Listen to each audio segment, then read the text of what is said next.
Buat kamu, pekerja bebas, saat membayar pajak pasti sudah tidak asing lagi dengan istilah NPPN atau Norma Perhitungan Penghasilan Neto. Lalu, apa itu NPPN? Mari kita bahas. Dalam membayar pajak, kita perlu mengetahui penghasilan neto terlebih dahulu, yang nantinya menjadi dasar untuk dikalikan dengan tarif. Namun, dalam menentukan penghasilan neto, biasanya untuk orang yang tidak menyelenggarakan pembukuan, akan sulit dalam menentukan berapa sih penghasilan neto yang nantinya akan dikalikan dengan tarif pajak terhutang. NPPN adalah jawaban dari kemudahan untuk menentukan besaran penghasilan neto wajib pajak yang tidak menyelenggarakan pembukuan. Lalu, apa itu NPPN? NPPN atau Norma Perhitungan Penghasilan Neto merupakan suatu tolak ukur yang ditetapkan dalam persentase untuk perhitungan penghasilan neto wajib pajak tertentu.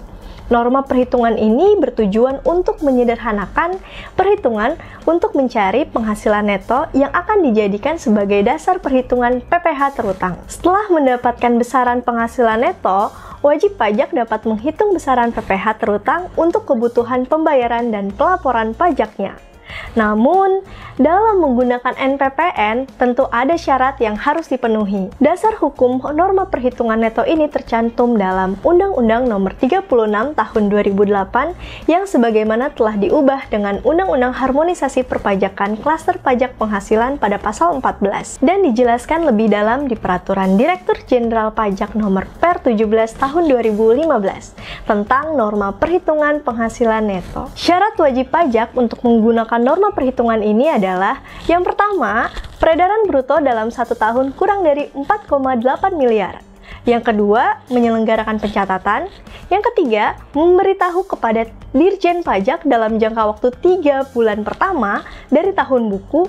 Jika wajib pajak tidak memberitahu, wajib pajak dianggap pemilih menyelenggarakan pembukuan. Yang keempat, wajib pajak orang pribadi yang wajib menyelenggarakan pencatatan dan menerima atau memperoleh penghasilan tidak dikenai pajak penghasilan bersifat final. Perlu diketahui juga, NPPN juga berlaku jika wajib pajak yang tidak atau tidak sepenuhnya menyelenggarakan pencatatan atau pembukuan atau tidak memperlihatkan pencatatan atau pembukuan atau bukti-bukti pendukungnya. Contoh penerapan NPPN adalah sebagai berikut. Ali merupakan dokter yang praktik di rumah, berlokasi di daerah Jakarta, dengan jumlah penghasilan bruto dari tanggal 1 Januari sampai dengan 31 Desember tahun 2022 berjumlah 1 miliar.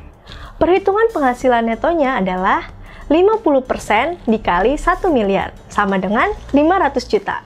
Nah, berarti penghasilan neto Ali sebesar 500 juta. Cukup mudah, bukan? Nah, perlu teman-teman ketahui juga, kalau nilai persentase dari NPPN setiap wilayah itu berbeda-beda ya. Jadi, wajib pajak akan dikenakan NPPN berdasarkan wilayah domisilinya. Cukup sekian penjelasan hari ini terkait NPPN. Jika ada yang ingin didiskusikan, silahkan tuliskan di kolom komentar ya. Jangan lupa like dan share video ini supaya bermanfaat untuk rekan-rekan semua.